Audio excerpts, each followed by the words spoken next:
The twin flame journey is anything but ordinary. It's a path marked by intense connection, painful separation, and deep inner transformation. If you've made it through the silence, the dark nights, the unanswered questions, the spiritual void, then you've already walked through one of the hardest parts of the union process. But what happens next? Many believe that once silence ends, the reunion is automatic and effortless. The truth is, the last stage of the twin flame union is often misunderstood. It's not just about coming back together, it's about becoming whole, individually and together. This stage is where the real work begins, and where the deepest healing and awakening take place. In this article, we'll uncover what really happens in the final stage of twin flame union, why it still comes with its own challenges, and how to know you're truly aligning with your divine counterpart. Not just romantically, but spiritually and soulfully. Emerging from the silence, signs. You're entering the final stage of twin flame union. Silence between twin flames can feel like emotional exile, empty, confusing, and deeply painful. But silence isn't the end.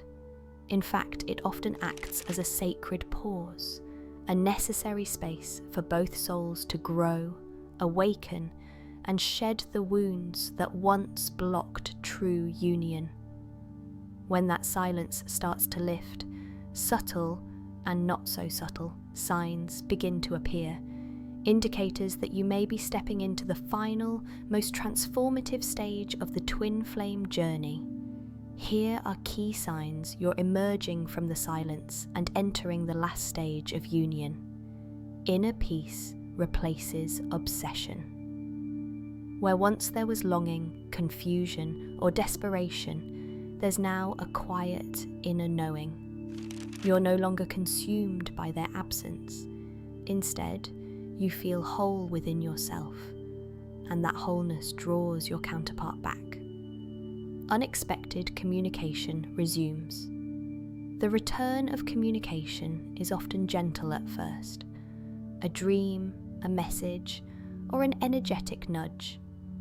It may not be perfect, but it's real, and it's no longer about chasing or running. It's about reconnecting authentically. Shared vision or purpose becomes clear. You begin to see how your paths align beyond romance. There's a mutual desire to create, serve, or grow something greater together, whether that's healing, art, service, or simply radiating love. Emotional triggers fade or are handled differently. Old patterns lose their grip. Even if triggers arise, you both handle them with more maturity, compassion, and awareness. You're no longer looking for someone to complete you, you're meeting as equals. Energetic synchronicity increases. You notice divine timing more frequently, seeing repeating numbers, mirroring each other's emotions or thoughts, or even feeling their presence intuitively. These are signs your energies are harmonizing again. Coming out of the silence is not just about hearing from your twin flame again, it's about the deep, energetic shift within you. When you no longer need union to feel whole, you're often just steps away from it. Integration and purpose. What the final stage of twin flame union really means. The last stage of the twin flame journey is not just about reunion, it's about integration. It's when both souls, having gone through intense growth, return to each other, not out of need, but out of alignment. It's not the fairy tale ending many imagine. It's deeper, richer, and far more spiritual than just a romantic partnership. At this stage, the focus shifts from emotional healing to embodied purpose. You're not just coming together, you're rising together. One wholeness within becomes the foundation. You're no longer searching for your twin to complete you. Both of you have done the shadow work, faced your inner wounds, and come into your own. Your reunion now rests on mutual respect, balance, and shared vibration, not codependency. The relationship feels grounded in reality. Gone are the extremes of separation and intensity. What takes its place is a calm, grounded connection. It's peaceful, supportive, and sustainable, not because it's perfect, but because both partners are finally present and conscious. You align on a higher mission. Many twin flames are brought together, not just for love, but for purpose. Whether it's creative, healing, or spiritual work, this stage is marked by an emerging or renewed sense of shared mission. You're not just partners, you're co-creators. Duality transforms into unity. Instead of bouncing between extremes, push, pull, love, fear, union, separation, you begin to live in a more unified energy. You can hold both the divine masculine and feminine within yourselves and within the relationship, creating harmony without losing individuality. Your connection uplifts others. The final stage of the twin flame union is not just for you, it's meant to ripple outward. Your love, your story, your energy becomes a source of light and healing to others, often without you even trying. In this final stage, the twin flame union is no longer about chasing or waiting. It's about embodiment of truth, love, balance, and purpose. You've walked through the fire. Now, together, you begin to build something sacred from the ashes. The truth, few talk about why the last stage can still feel lonely.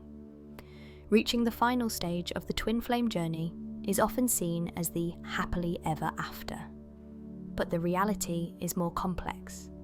While deep union and peace are possible, many find themselves facing an unexpected emotion at this stage: loneliness.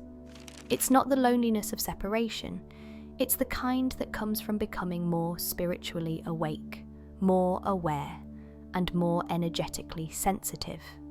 It's a sacred loneliness, but one that can still hurt if you're not prepared for it. Here's why the last stage can still feel lonely.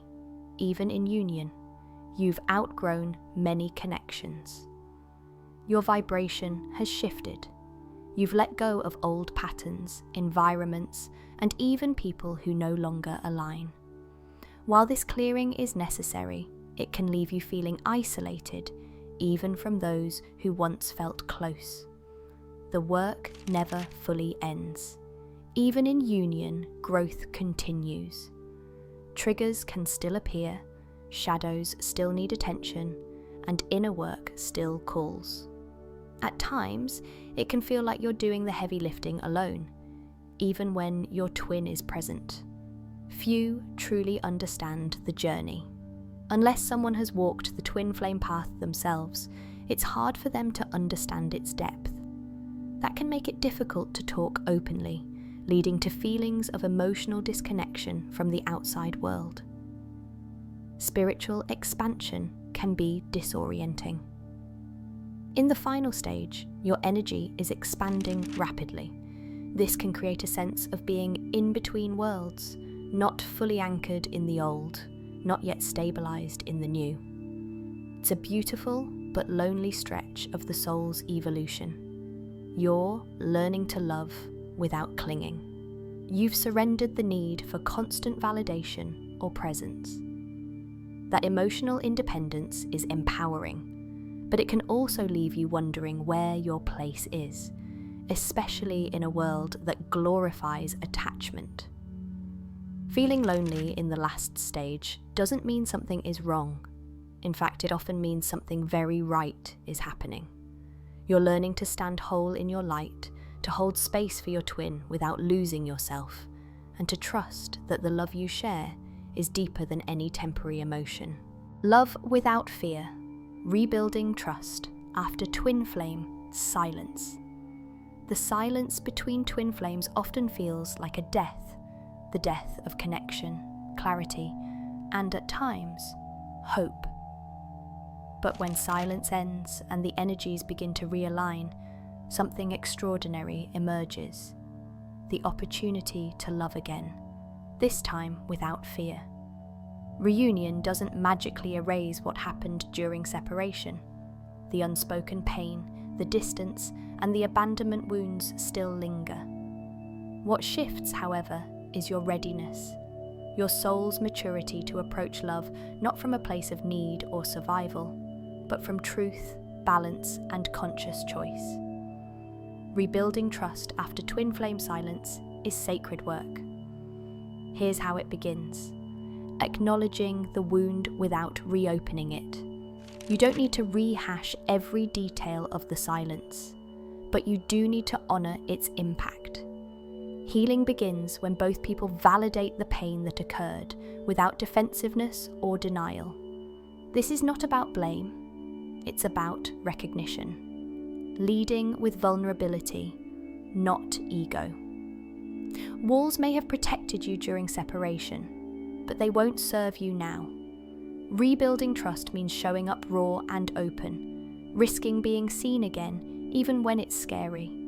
When both are willing to be vulnerable, connection becomes real again. Clear, gentle, and consistent communication. After silence, words matter, but actions matter more. Saying what you mean, following through with what you say, and responding with presence. These simple gestures become the building blocks of restored trust. Slow and steady replaces hot and cold. Honoring new boundaries. You're not who you were before the silence. Neither is your twin. Rebuilding trust requires new agreements, not repeating old patterns. That includes honoring emotional needs, personal space, and the pace at which the relationship evolves. Choosing each other without attachment. In this final stage, love is not about possession, it's about freedom. Trust is rebuilt when both twins know they are loved, not because they are needed, but because they are seen, accepted, and chosen, freely and fully. Rebuilding trust after silence is not a linear process. There will be moments of hesitation, echoes of the past, and waves of vulnerability. But if both of you are truly present, grounded in self-love, and committed to authentic connection, a deeper, purer form of love begins to take root. A love without fear, a love built on truth, a love that doesn't need to control, convince, or chase. This is the essence of the final stage of the twin flame journey, not just finding each other again, but learning to love again, wisely, wholly, and unconditionally.